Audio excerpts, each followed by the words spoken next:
everybody, today I'm going to do a video on mane care. I'm going to show you what I'm using today. This is mainly long hair detangler.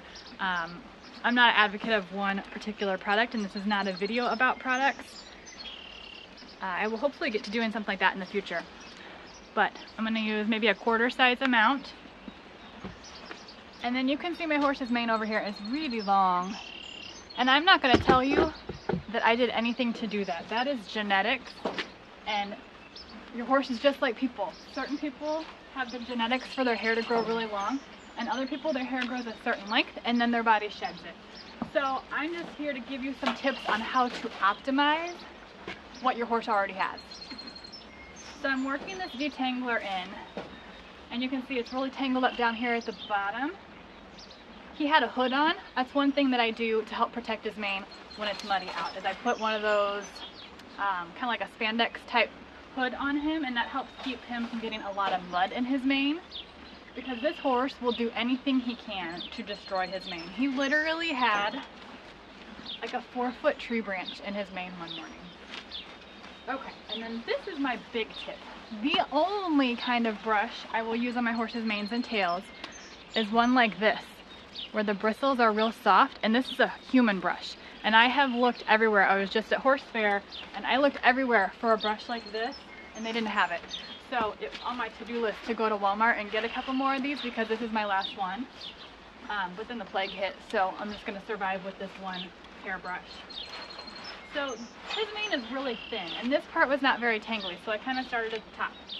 But then when I start getting into these longer sections where it is tangly, I'm going to finger detangle as much as I can, and then I'm going to start at the bottom and work those tangles out.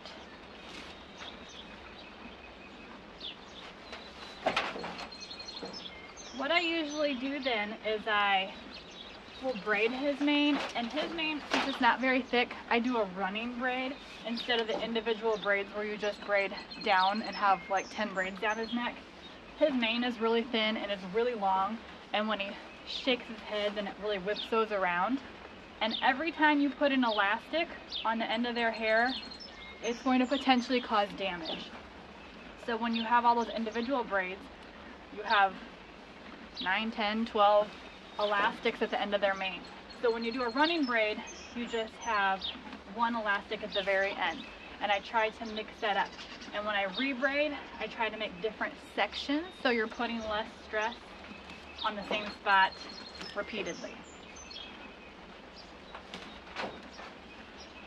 So I will put that hood on him this time of year when it's cool. I'll put that hood on him either with his mane down, and that's what he had on yesterday, and that's kind of what causes some of the tangling. But I'll also put it on when his mane is braided.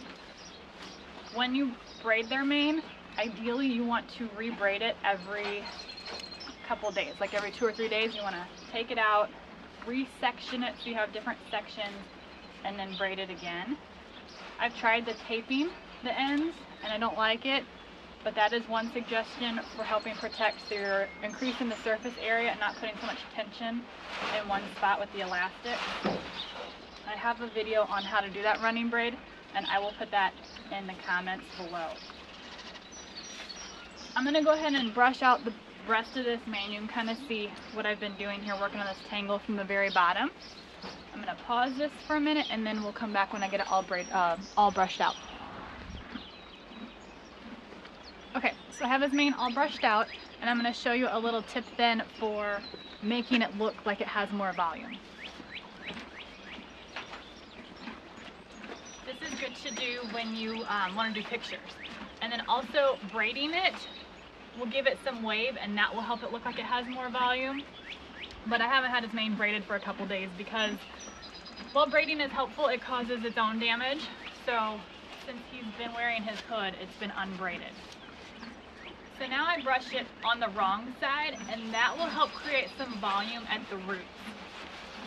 One of the other things that's super helpful for creating a healthy, thick, long mane is to wash it every week and really get down to the roots really good.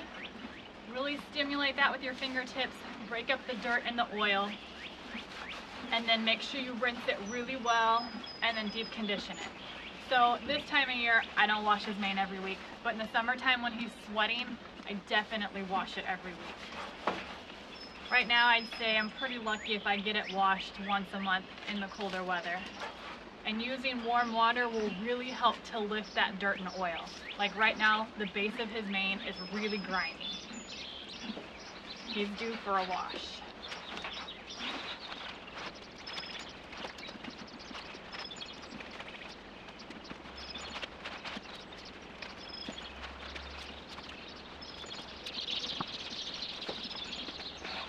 Alright, like I said, this is good to do when you do pictures. And then when you flip it back over, just kind of let it shake out.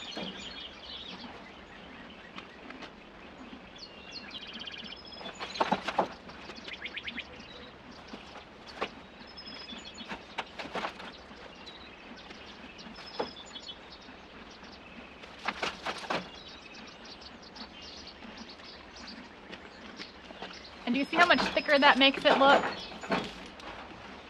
Alright, I hope you like that. If you got any questions, let me know in the comments. And like I said, my biggest tip is going to be to use a brush like this.